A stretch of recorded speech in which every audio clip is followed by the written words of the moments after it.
السلام علیکم ورحمۃ اللہ وبرکاتہ۔ ایک سوال ہے کہ بیٹی کا نکاح کس سے کیا جائے؟ اچھے سے سنیے گا، سمجھیے گا۔ بیٹی کا نکاح کس سے کیا جائے، کیسے شخص سے اپنی بیٹی کا نکاح کریں؟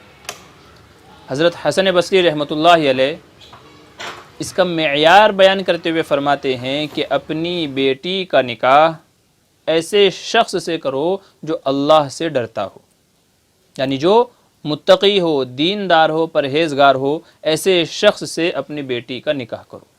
کیوں؟ کیونکہ جب وہ اس کو پسند کرتا ہے تو اس کی عزت کرے گا، تعظیم کرے گا، اس کی تکریم کرے گا، اور اگر وہ اس کو پسند نہیں کرتا ہے یا لڑائی جھگڑا کبھی ہو جاتا ہے تب بھی اس کے اوپر ظلم نہیں کرے گا۔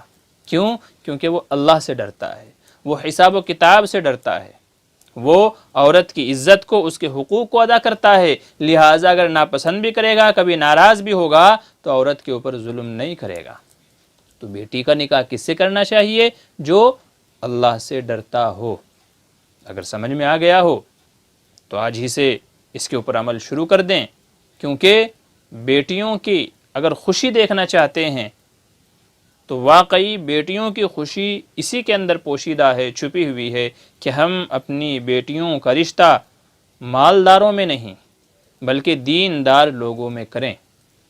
یقین مانیے دینداری کی بنیاد پر جو رشتہ کیا جائے گا، جو نکاح کیا جائے گا، اللہ تبارک و تعالیٰ اس میں خیر و برکت کے فیصلے فرمائیں گے، ہے نا؟